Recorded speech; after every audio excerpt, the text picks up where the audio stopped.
This episode is brought to you by Prime Video.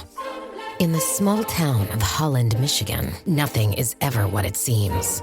Behind the tulip festivals and pretty houses lay dark secrets that threaten to tear a marriage apart. Nicole Kidman stars in this darkly twisted thriller about a wife and mother whose quest to uncover her husband's secrets may get her more than she bargained for. Holland, streaming on Prime Video March 27th. Will they find a home? Sponsored by Geico. Steve is intrigued by the paranormal. Otherworldly spirits really make a house a home, you know? Janice has different taste. I'd like my house to not be haunted. Compromise is tough, but these two won't have to compromise when they bundle home and car insurance with Geico. It's easy, and they could save even more. In the end, Steve and Janice found a renovated Victorian that's only haunted from 9 to 5. Okay, wife's home. Y'all gotta bounce. Bye, Steve. Bundling without compromise at geico.com. The podcast no one asked for, but you want it anyway. It's the Bits and Pieces Podcast. Welcome to Bits and Pieces, the podcast that revisits our favorite Bob and Tom show comedy bits. I have to say, Tim, that sounded like a bit of a dig, but we're going to move past it together. I'm so happy that Tim does an intro for us. It's cool. It's cool. Again, we are the podcast that no one asked for, but you don't have to say that out loud. You don't have to put that out for the people to hear, especially right before we come on, Tim. I feel thrown off. No, we're fine. Welcome back to the podcast. Today, we're blowing it up. We're talking 4th of July stuff. It's a lot of fun. It's the start of summer here. We just did this big camp fundraiser to send some kids. It was a live show in downtown Indy. Not downtown, in Irvington at the Irving Theater. A lot of fun. Mm-hmm. Alls, did you have a good time? I had a great time. I was up at the front with Jason, kind of scanning in some tickets for some listeners. I met a very lovely teacher from Spiceland. Spiceland, huh? Spiceland, Indiana. Okay. It's kind of my hood area. Mm-hmm. There was some llama farmers. Somebody from Wisconsin came down. Yeah, he did. And you know, he's the one that told me, he was like, I still haven't listened to that podcast where you and Chick broke up. I'm waiting to see what happens. And I was like, homie, that was in 2013. A lot has happened. I didn't know that existed, and I'm going to listen to that when I work out, so I cry. People think it's sweat, and I'm like, he's working out so hard. I don't know how easy it is to find off the air podcast. It's apparently it's very easy because I have people now that just say, hey, I just started listening to Off the Air, and I'm like, what? Yeah. Really? Yeah. That's so funny. Yeah. I love it. I also remember Jamie, the truck driver, was there. Yes. And a former intern of ours. Oh, really? Yeah. Did I know the former intern? You told me he was there. Sean, aka Oreo Jones, if you are in the music scene. He just knowing him and him coming to me makes me I'm like, I am the hippest dude. I know. Because I know him. That's exactly what happened to me because I went home and Max was like, hey, did anybody come to the show? And I was like, well, not you, jerk. But he said, I go, Sean, I said, Oreo Jones came, and he was like, you know Oreo Jones? Damn right I do. I said, yeah. I was like, we're friends. I saw him and Jason hanging out, and I was like, what's wrong? I know, what is going on? I know. There's something wrong with it. Oreo's too cool. He's way too cool for me. What's Jason's talking to him about quinoa or something? I don't know. I know, and he was so excited to see us and to be there, and it it was so awesome. And I said, come by the station anytime. And being here in the podcast and doing what we do, it just hit me. Yeah. I don't think he's in a bit. Oh, ever? I don't know. I need to ask him. I don't know if we have him in a bit. And I mean, I could ask Dean, but my brain is not finding him anywhere. No. Yeah. And did he produce? He was a producer for some shows too for a little while. Well, right? he helped produce with another guy. Sammy produced a little show I had, a sports show. Oh yeah. And why is she laughing so much? It's killing me. Yeah, Jessica's kid Addie here. She's the best. Or Jess's kid, not Jessica's kid.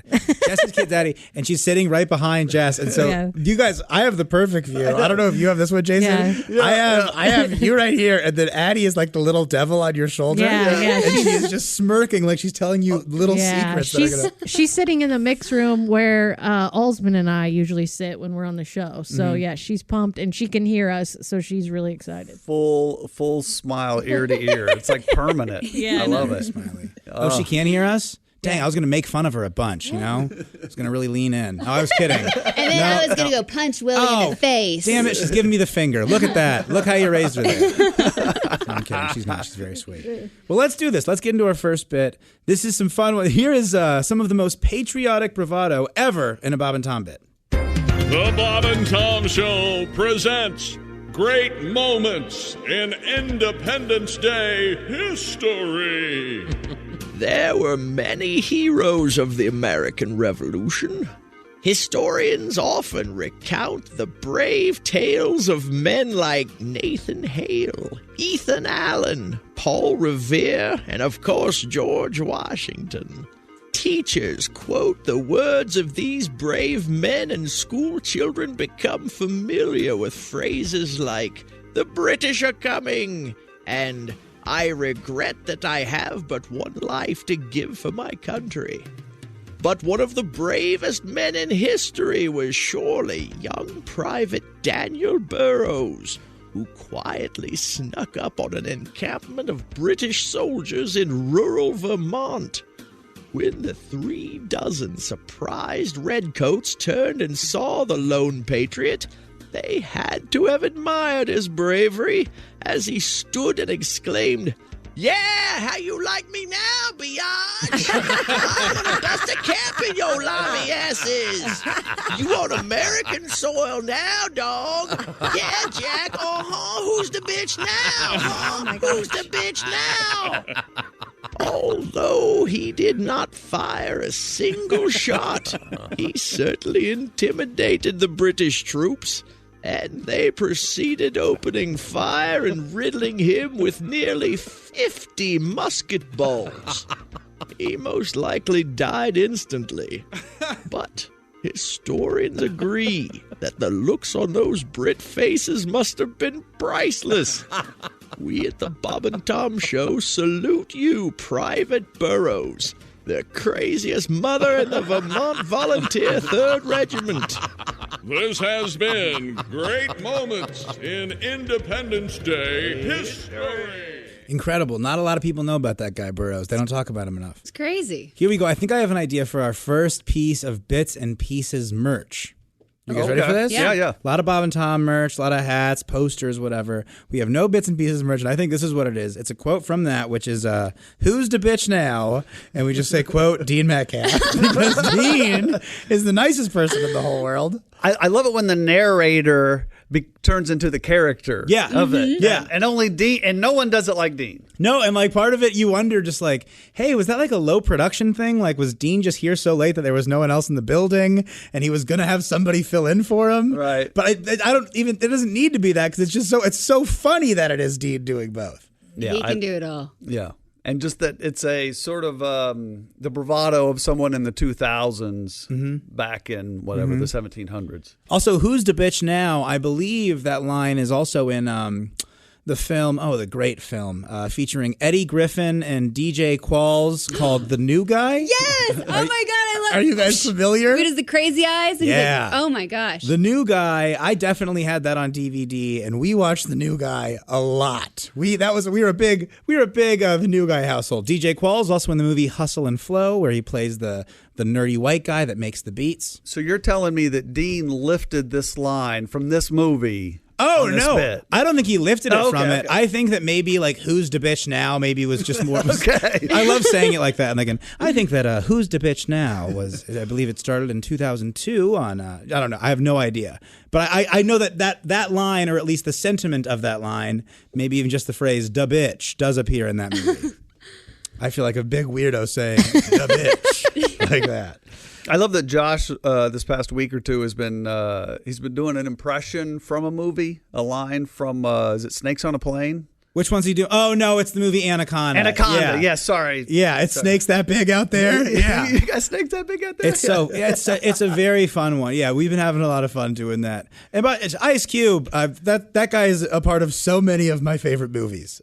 Friday. I'm a big fan of Ice Cube's film career. By the way, speaking of Ice Cube and even Ice-T, How many local establishments have you been to that have their pictures? Sure. On the drink machine. On the drinks machine and over there? There was this place in Boulder called Chiba Hut. Oh, in Boulder, okay. Which, I don't know if you can believe this, it was a weed-themed sub shop. What? It's like, I thought that subs were already pretty good. Yeah, they're all named after, like, strains and stuff. Like, it'd be like the Purple Kush sandwich, and it was, like, grilled chicken and provolone or whatever. Very odd. It's honestly, in Boulder, the 420 culture is a little bit annoying. It's a little bit too much, and that's me saying that. Well, let's get right into our next bit. It's a good Bob and Tom one. Here's the odd couple of Bob and Tom show bits. Hello there, I'm Bart McAllister. And I'm Sid Gurney. You know why I love the 4th of July, Sid? Well, because you're a veteran, Bart, and marks our country's independence? No, because it gives me a chance to make some cash to support my whore habit. You know, Sid, I was in that little conflict called Korea, and I came back to the States with 2 things. Pride in your service and a love for your country, Bart? A screaming case of syphilis and a cache of stolen explosives. Hey, tell me the syphilis is mostly dormant, and the explosives have allowed me to open Bart McAllister's short fuse fireworks. Bart, you can't sell military explosives to the general public. Sid, what have I told you about straying from the copy? Will you put your boot up my butt? Oh, I didn't know you listened to me, Gurney. I always listen, Bart. I don't always agree, but I always listen. Well, I'll tell you what. God! Here's what I want you to do, Sid. Show off our crowd favorite. I'm selling it under the name Friendly Fire. Oh my God, Bart, it's nothing but a lethal mortar shell. Shut up and point it toward the freeway. Oh, no! Oh, my God, you blew up my new Dodge, you crazy bastard! I'll sue you! Yeah, kiss my ass. It's the 4th of July.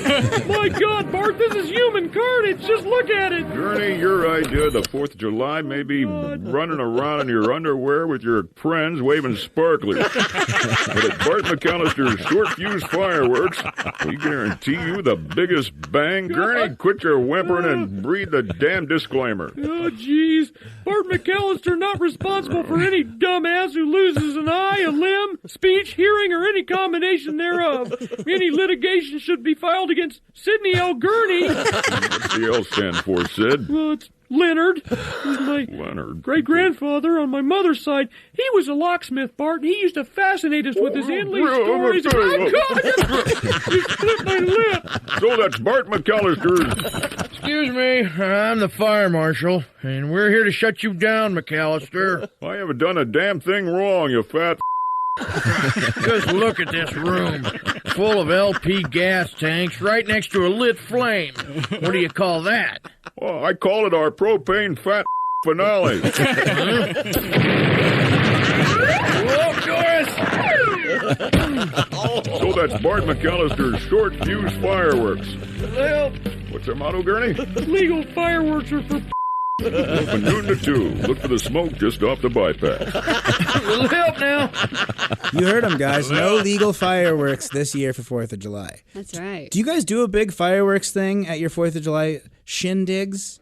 So we live in a county outside of Marion, and there started to be this one guy on the corner just outside of my neighborhood would just do this wild fireworks show, right?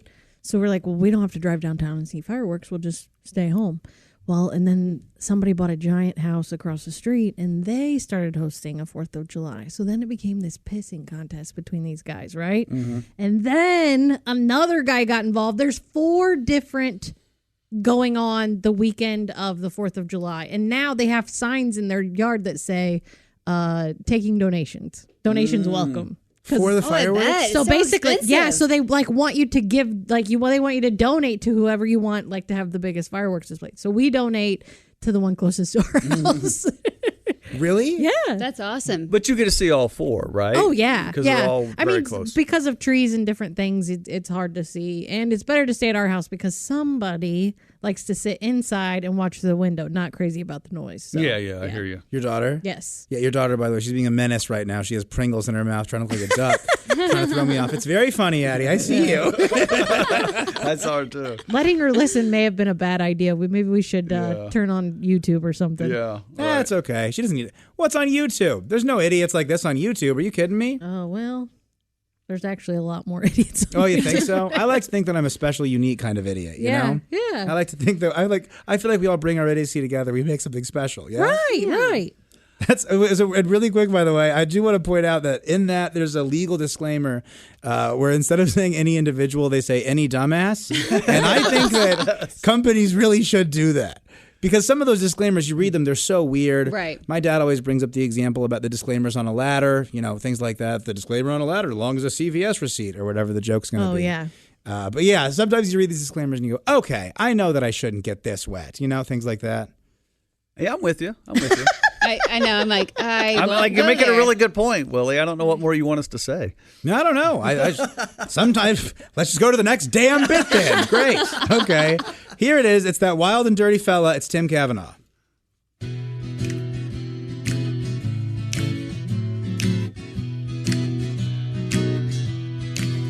He gave 2 thumbs up, like Roger Ebert, 2 thumbs up. On Independence Day, in an accident at our backyard fireworks display, my dad gave 2 thumbs up.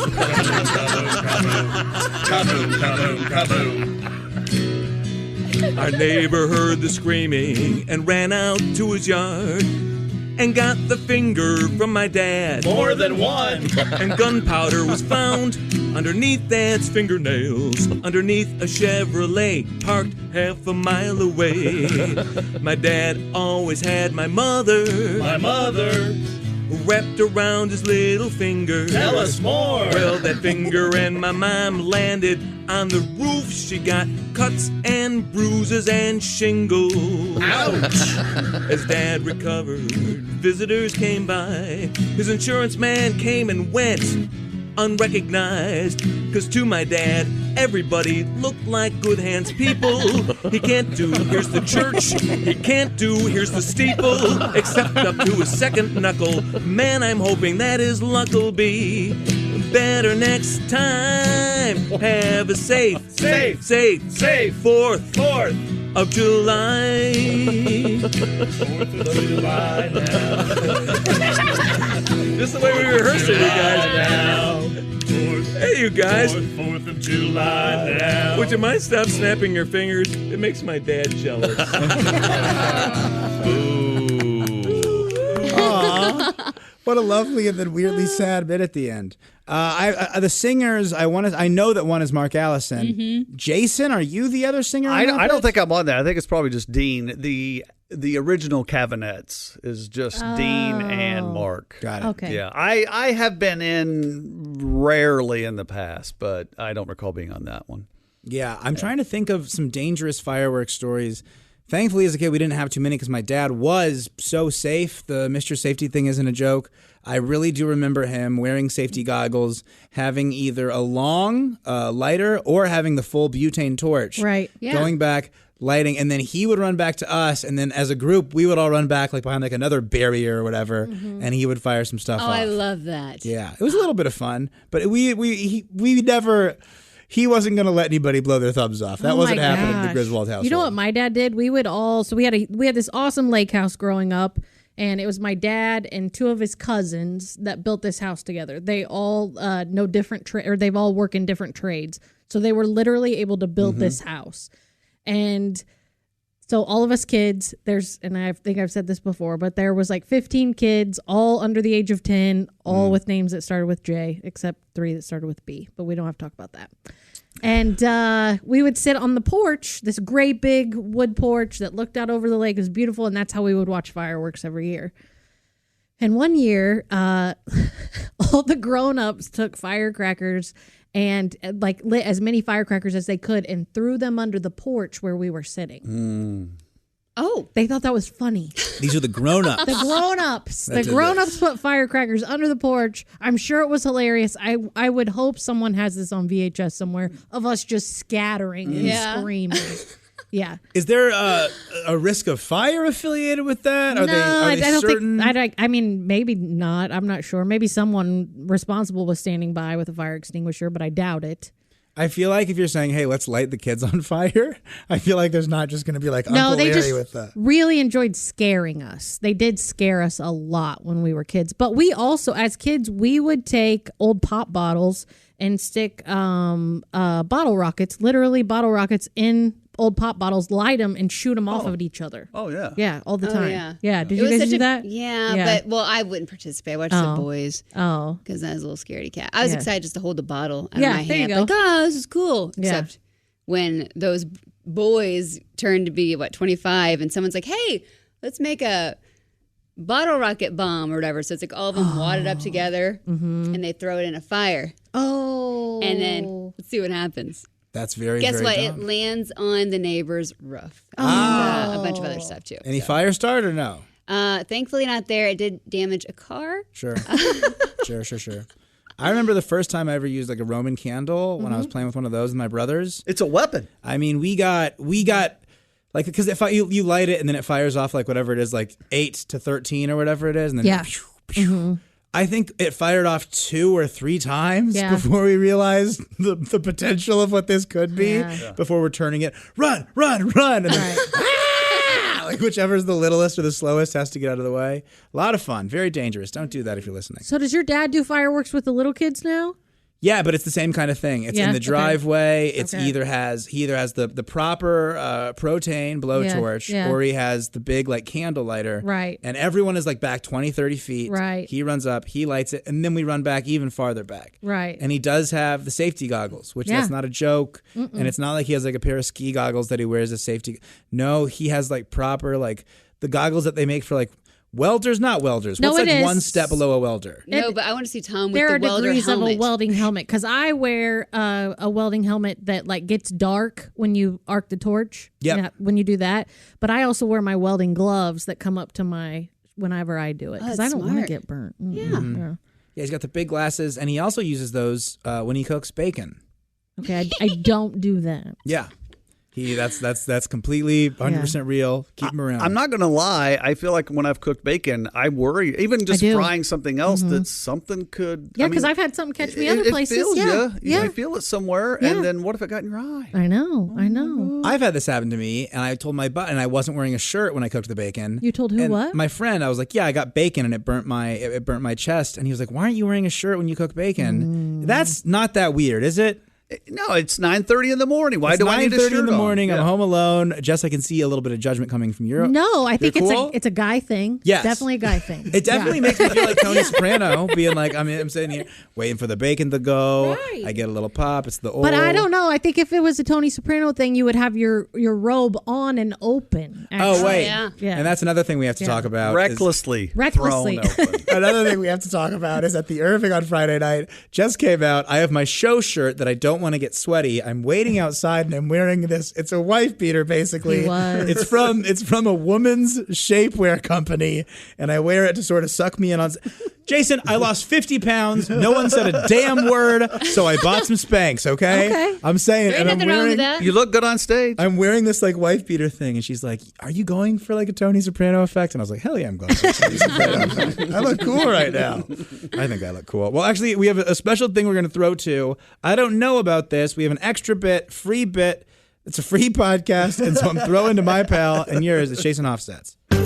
Hi, folks. I'm Billy Amazing with more of my amazing made-for-TV offers brought exclusively to Bob and Tom Show listeners. Well, nothing says 4th of July like a majestic firework display. But don't you hate sitting outside at a crowded fairgrounds? It's always hot. There are always mosquitoes, and you have to wait until after dark before the fireworks begin. Well, not anymore, thanks to these amazing indoor fireworks. That's right. These Billy Amazing pyrotechnics are full-strength commercial skyrockets, except they're designed to be fired off in your home. How is that possible? It's easy thanks to our patented InstaFuse technology. Just light it and forget it. Your indoor fireworks will launch and explode almost simultaneously. You'll barely have time to say ooh and ah. Just don't forget to turn off your ceiling fan instead of sitting on the hard ground with a bunch of strangers, wondering when things will get started. With my amazing indoor fireworks, you can enjoy a spectacular display from the comfort of your couch. You'll get all your favorites: spiders, chrysanthemums, Bermuda triangles, zingers, whooshers, wham bam mammies, and limbs be goners. And if you find most fireworks displays boring and predictable, you'll want to order the Billy Mazing Radical Randomizer Remote Fuse System. Just plug all the fuses of your fireworks into the box, hit the button, and sit back and enjoy as a computer chip automatically selects one of 75 pre-programmed sequences and gives you anywhere from a 30-second pyrotechnic assault to a 3.5-hour show that you're never sure you've seen the end of. This has been the best 4th of July ever. First the indoor fireworks, and now this romantic dinner. You know, it's getting kind of late. Maybe we should head back to my place. Yeah, sounds good to me.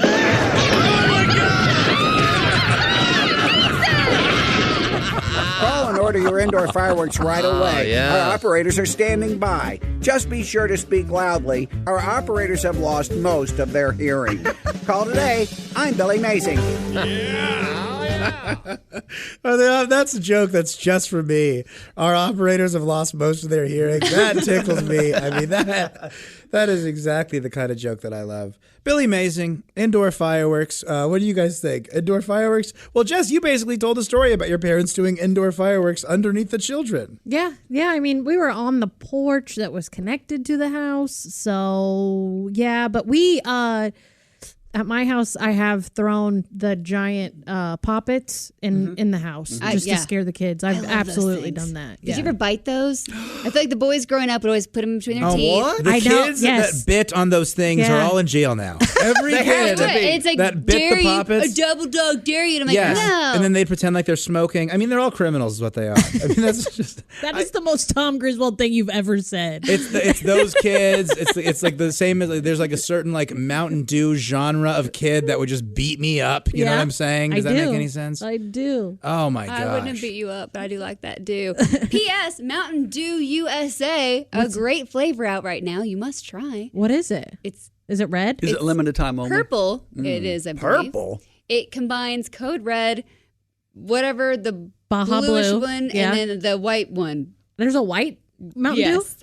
I'm familiar. I love all those Mountain Dews. My and favorite it one tastes is like great, pretty purple drink. Oh, okay. Is it just Purple Code drink? Red and Baja Blast combined? And a white Mountain Dew. Oh, it's all of them. Oh, red, white, and blue. Mountain- Got it. Gotcha. Something else. Okay. Yeah, no, I don't. White Lightning or something? Or I don't know. When I said Mountain Dew kid, I just meant one kid that beat me up that used to drink spiked Right. Mountain Dew. Yeah, I'm just talking about one little jerk. You're profiling, Willie. It hurt me. I am, but no, yeah, I will stand by that 100%. The little poppet things, the things that you throw at the ground and they smoke, the kids that bit those and then would pretend to be, I mean, they're all in prison doing hard time right now. I'll stand by that. They're I'll the repeat same that. ones that would touch the electric fence. Yes. And then dare you to do it. Mhm. And then they didn't never touch it. They lied. I mean, those kids, when they weren't beating me up, they were like shoving pencil clips into outlets. Those kids were all trouble. So this is sort of, it's not my story really, but a story that I saw on Instagram. My buddy Sean Donnelly, a guy who I've opened for before. I love him a lot. One of my favorite He's been on the comedians. show here. Yeah, he's been on the show plenty. Yeah. He's pals with Josh. Truly one of my favorite people in the whole world. So funny. On his Instagram story about I want to say a year and a little bit of change, like 2 months into quarantine, when everybody's like, okay, we're here for a while, everyone's getting into hobbies. He bought a smoker, but he lives in this apartment in Long Island City in Queens. Oh, wow. And he thought that he was going to be able to smoke stuff in his apartment. And so it's this video of the comedian Bobby Kelly being like, I'm here with my buddy, the idiot Sean Donnelly. And he had to give him the smoker. I thought it was so funny. Oh, he didn't even have a balcony or anything? No, he thought he could just do it in the apartment. I don't know what it was. Aw. I haven't asked him about this. I don't know why I'm talking about it, but indoor fireworks brought me to that. But you know what? If he bought an electric smoker, I would kind of maybe think that there was some kind of exhaust or something you could do. Put I it don't next know. to a window Yeah, that's that's open. kind of I mean, I don't know, but Gosh, I feel part of my dumb brain was just say that you used to have a roommate that was a smoker. Say that you used to have a roommate, go for the cheap joke.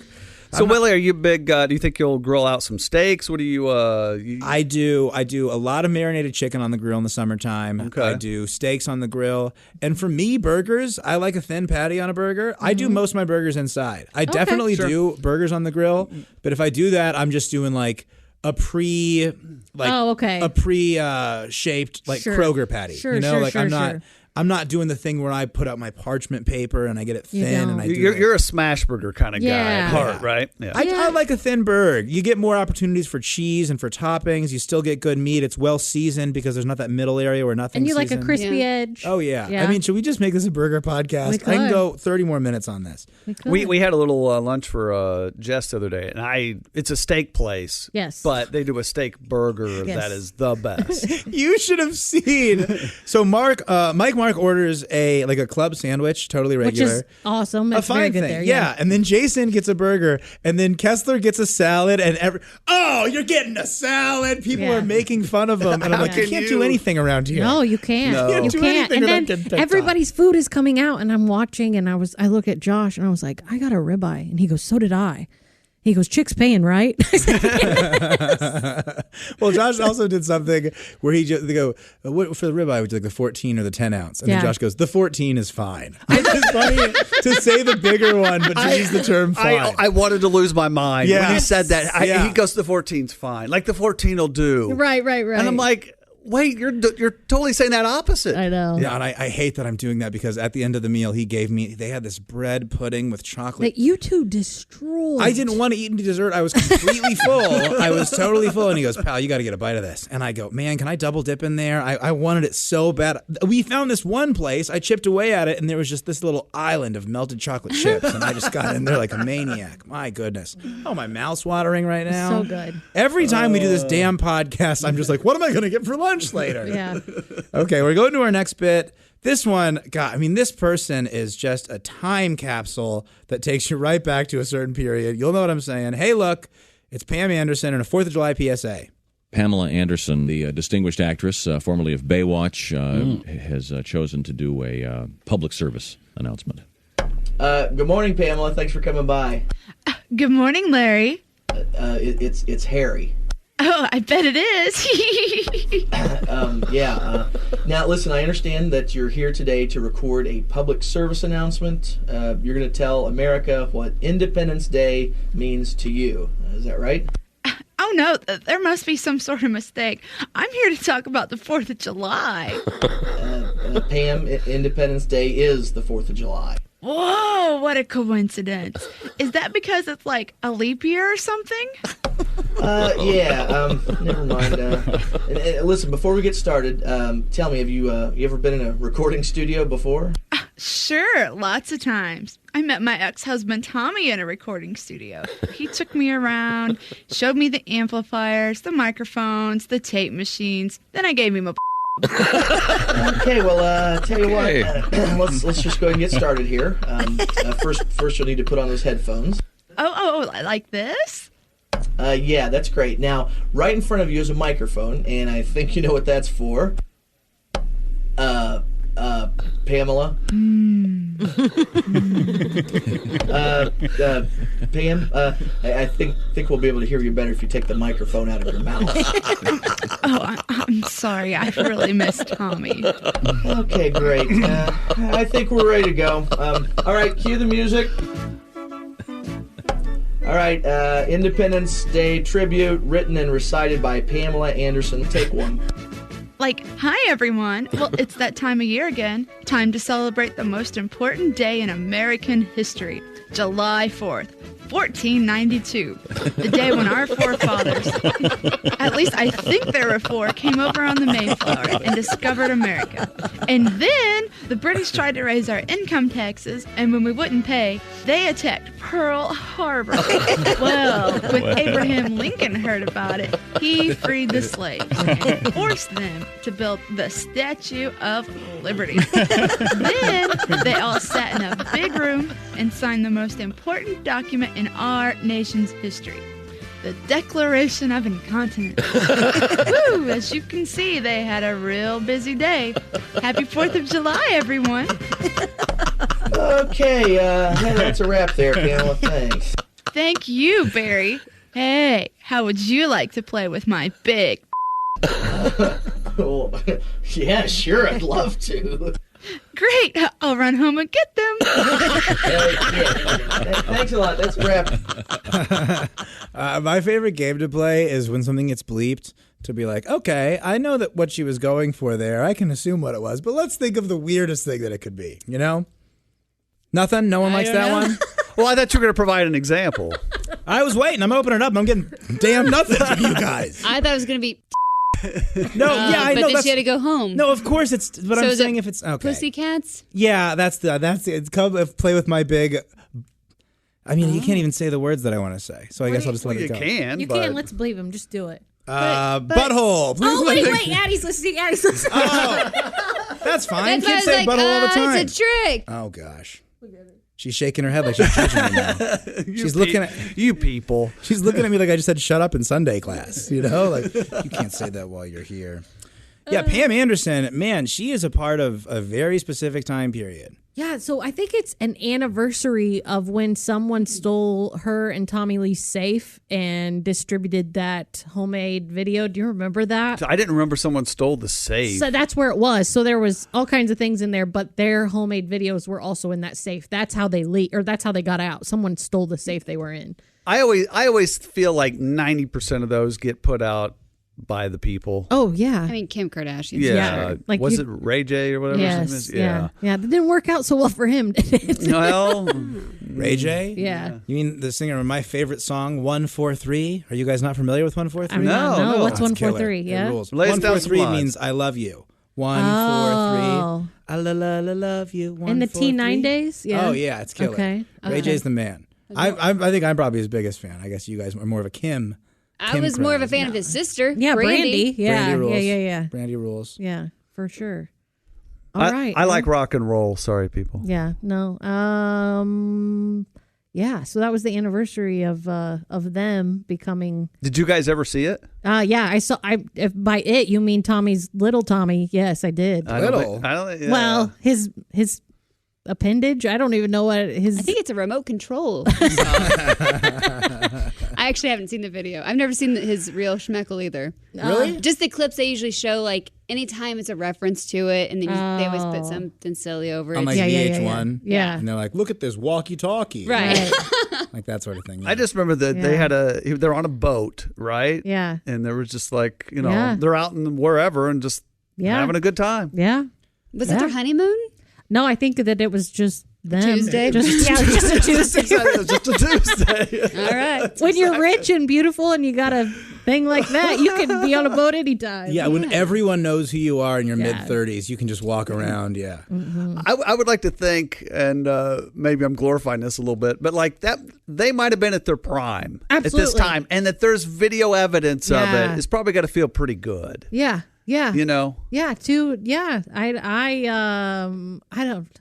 I'm trying to think. I don't have a prime, or I haven't hit it yet, and I don't know if I would want video evidence of it. I guess. Let's put it this way: I'm past my prime. You're near it, and these two are not quite there. No, yet. not quite there. No, Yeah. I peaked. Yeah. I peaked in college. I peaked at 16, Jeez. guaranteed. 16. Oh, good Lord. I was You're not the doing it man. right. I was student council president. I had a hot girlfriend. I was the best. Yeah. Really? Oh yeah, I've been washed up since I was 17 years old. Donnie gets the downward slides. Yeah. I feel like wisdom plays a big part of it. You don't have absolutely. wisdom at 16, 18. What did Tim Wilson say? A man's not worth a damn till he's, 40? Yeah, something like that? yeah. And it was funny. I was in the grocery store on my 40th birthday was Tuesday, and I was at the grocery store. I know, I can't believe it either. I know. And my neighbor who lives across the street, shout out Gabe Lawless, and but we've been friends since the 6th grade, and him and his family live across the street from me now. Couldn't ask for better neighbors. He's walking towards me. I got a basket. He's got a cart. He was like, "Hey, I'm buying today. It's your birthday, And he was like, "How you doing? How you feeling? Like, what's going on?" And I was like, "Man, there is so much peace in the work that I've done in the last few years. Like that I have arrived on my 40th birthday. That I mowed my own grass. I'm doing my own grocery shopping." And I'm not bitching about what I didn't get or who didn't show up or who didn't call. Like I am like, I could not be happier with the way this day played out. But there is an old version of me that would have had anticipation and expectation, and I would have wrecked my own day myself. And so the fact that I was just in the moment, living the day, and just like, I don't like to say blessed or grateful, but there's really no other word for it. Like I felt so effing good on Tuesday, and I feel like it's only like I had such a early adult life that I think that I kept going, well, it's only got to get better. I'm going to get better with age. I've decided I'm just going to get better with age. And now I am. I really think that I am. Although I tried to ruin it. You did? What did you do? Well, I didn't try to ruin it, but I was afraid I might have. When? On your birthday. What did I send you a text? Oh, what did you send me? I noticed you didn't leave any cake here. Oh, I didn't. I know. I got a beautiful cake. Whole thing home. I took the whole cake. As she should. It's her birthday. No, that's not how it works around here. You get a cake. Yeah, you take most of it home. And I do. But you leave a little for the afternoon crew. And now you're saying this, and I remembered when you said that, and I put it in a container, and I put it in the refrigerator, and then I forgot it. I'm so sorry. That cake was so damn good. It was called a hummingbird cake. Yeah, it was. Willie? It was so good. Not now, please. Cream cheese Not frosting, little pineapple in there. I didn't mean to get all serious, but I wanted you guys to know, like, cake. I do. I love pineapple and cake too. It's so good. It's just the perfect amount of texture, and she put pecans in it. Do you have my cake preference in your little? I do. Is it that cake? No, but it can be. Why don't you make it that cake? Okay. Yeah. You know what? And Amy was so wonderful when they told her that was my favorite cake. She was just like, I would love to make this for her. She's always excited to make a new cake anyway. So it was awesome. Okay. And the cream cheese frosting, chef kisses, Amy. Oh my God.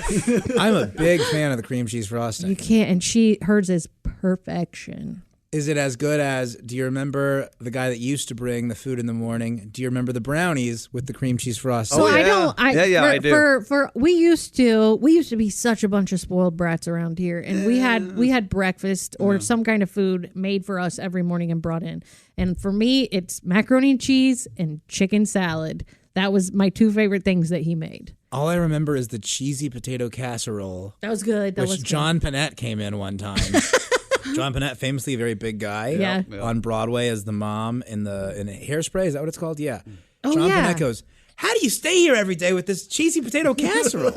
I don't know why I did Jay Leno just. You seen this cheesy potato casserole? Yeah. Terry was his name, I believe. Does that sound right, Jess? Absolutely was his name. Jess, yes, okay. Terry. Yeah. He made a great soup too. Chicken and he had everything that we loved everything he made. But you said breakfast. It was either like meatball subs. It was the best thing. That's the thing about I know by the time we would have breakfast here. I say breakfast because it was morning time, but he brought, because we were still burnt out. There's kind of limited menu with breakfast, so he would bring us all kinds of food. Sometimes it was breakfast, sometimes it wasn't. One day when he brought the brownies, I ate. I think probably every brownie except for one or two. Are you serious? I think I made sure Bob and Chick got one, and then I think I just went to work. Just went to work, yeah. Those are so good. And then the beginning part of quarantine, I made those brownies. How'd it go? Really good. I mean, I didn't wait for the brownies to cool, and so the cream cheese icing was more like milk in a cookie, like it was kind of melty. But that was all kind of good, to be honest with you. You know what I'm talking about? So back to the brownies, eating all of them but two. So I can I see little Willie going, all right, Mark's my friend, I'll eat his. Num num num. Jimbo and I are buddies. I'll eat his. And you're just going through the whole staff, right? Well, no, honestly, in my head, I was just like, if Bob and Chick get theirs, then I think I can sort of just make everyone else think that someone else ate too, or someone else. I was like, the math doesn't. Yeah, it was like I was doing like a brownie Ponzi scheme in the green room. You know, they're not all gonna know that somebody else didn't eat theirs. Right. Oh my gosh, so damn good. I got to make some more of those later today. I've said damn like 10 times today. Sorry, Addie. I just said something else, and one day when there's a baby. I said. Okay. You did. I feel bad about that. Jason, write that down. You guys, she's going to be 16 in October. She's heard a lot. It's all right. My goodness. Yeah. Okay, well, we have one more thing that we're going to leave you with, and it is some safety procedures for this 4th of July. Screen Door Productions presents Fireworks Safety and You. 4th of July fireworks are fun for the whole family, but caution must be exercised to keep the holiday celebration a safe one. That's why, unparalleled in design and function, the patented one-of-a-kind Fergler 5000 Fire Defeater is on sale today in aisle 5 at Fergler's Hardware. Should you find yourself surrounded or engulfed in flames and a fire defeater is not at hand, following these steps might save your life. Here's Brittany having fun at the annual neighborhood 4th of July street fireworks display, not knowing that danger lurks around every inch of this cul-de-sac. Careful, Brittany. That lit Roman candle in the tipped-over Coke bottle is aiming right at you and your highly flammable tight white T-shirt and shorts. Luckily, Matt knows that dousing oneself with water is a good idea in fire prevention. Matt has the top-of-the-line Fergler flexible 9,050-foot hose. Look, Brittany's got the right idea, doing it herself, making sure that the highly flammable front part of her shirt gets the wettest. And the colder the water, the better. Matt suggests that Brittany get on top of the nearest car hood. Oh, yeah. Maybe dancing would help. Maybe to something from Whitesnake. While a garden hose is a good start, an even safer method is to get into the nearest shower in someone's home in order to completely douse potential flames or to prevent the flames laying still dormant from spreading. Always thinking of others, neighbor Jason yells out, "I have a shower, I have a shower, I have a shower. Okay, good work, Jason. Now that's being a real team player." Here we see Brittany soaking herself in the shower with flowing, warm, caressing water. Everyone knows that shower fire prevention is best accomplished with teamwork and in the nude. Here's Amber, just in time to help both of them. Oh. Fire hates soapy, lathered up, creamy, soft, pulsating skin. That's it, girls. Get every square inch. That's it. By secretly videotaping this exercise, Jason knows the girls would give a realistic, uninhibited performance for online purchasers of this all-important fireworks safety video. This concludes Fireworks Safety and You. Now change the reel for part 2. I don't know if that was about fireworks safety at all there, I kind gang. of forgot what it was about until the end. Jason, after listening to that in 2021, are you a little hesitant or a little regretful maybe that you said, no, let's use my real name for that character? That'll be funny. Mr. Fergler did whatever he wanted to do. He created whatever departments he wanted. Sure. Screen Door Productions being the most famous one, but sometimes there was Matt in lawn care and Scotty in electrical. Is that what it was? Yes. Yeah. I think we might have covered that back in our Fergler episode. Oh, okay. But yeah, he threw some of us regular people in there. Was that Scotty Kooky? Yeah. Or Scotty Reynolds. Yeah. Okay. Yeah. Mhm. Yeah. That's No, right. yeah. Scott Reynolds was here for a very short time. I don't Well, think he was ever here in when it. I showed up, No, so Scott, it was he's good. significant. Good Scott, guy. I'm sure you're never going to hear this podcast. He moved on just like Jason did. Yeah. Apparently. No, he moved out east, I think. Yeah. He'll hear it. I'll make sure I'll hunt the bastard down. No, it's nothing. He's a good dude. My favorite thing about that is just how much it nails that sort of like 50s. I don't know, what's like a work tutorial thing. It's the work safety precautions thing that they show you before you start any job. That's the way, Jason. Good work. Make sure the water's cold, Jason. I love that narrator. I mean, Yeah. I saw these kind of movies in the late 80s. Yeah, in high school, that's the ones that they would show us. You know, Yeah. you would hear the squeaky wheels on the projector be rolled in and the lights would go out and my forehead had hit the desk. It was game over. The stuff that I got in the early 2000s was this always it would just be a bunch of little white kids with spiky hair, but it would have a hip hop theme for some reason. Oh, yeah, And they'd you're be a Kids Bop Drugs kid." are a bust, bro. Right, They'd be crossing their arms and one is Right. breakdancing. We didn't get the cheesy narrator as much as we just got some guy trying to relate to us being hey, what's going on, kids? You know, fireworks safety isn't whack. That was the kind of stuff that we would know. Yeah, really weird stuff. Huh. Yeah, I think all that became a necessity once film strip went away. Yeah. So whatever those things they've been using for decades, we Right. got to produce something new, and it just happened to be that era. Yeah. And the director saw not a Spike Lee movie, but the trailer for a Spike Lee movie. Yeah. And he was I get it. I know what the Yeah. kid's like. I totally understand what's going on. That's funny. Yeah, super weird. But yeah, that's our man Ernie Fergler. Mm-hmm. He's always getting into wacky business with those fellas over at Screen Door Productions. I hear you. He's a big fan of this podcast. He is a big fan. Yeah. I think he's the only person affiliated with the show that listens to this podcast. No, Chick. I think Chick listens. Yep, I think that's it. That's cool. Okay, cool. Well, that's the two. Well, thank you for listening, Steve and Chick. With the two of you, if you don't mind, please subscribe and rate and review. Ernie. His name is Ernie. What did I say? Shit. Bleep. Can you bleep that one out He's too? gonna be like, he doesn't even know my name. Yeah, just or pretend, unless you're talking about Scott. Pretend that I didn't say Ernie and that I did say Okay. If you like the podcast, please subscribe, rate, and review. Thank you for listening. We will see you next time on Bits and Pieces. Michael Rosenbaum and his Smallville co-stars take you behind the scenes of one of the greatest shows of all time. We're going to watch every episode. Join us. It's Big Talk. You remember when I had to shave my head? Oh, I think I was angry with this one. On Smallville. Yeah, I mean, I get it. The scene you did, and this is the one that got me fired. Okay. What? Here we go. I love the excursions with me and Welling. It's everything that Superman stands for. It's Talkville. Talkville, we always talk about it. It's a great thing. The Smallville Rewatch Podcast. Follow and listen on your favorite platform.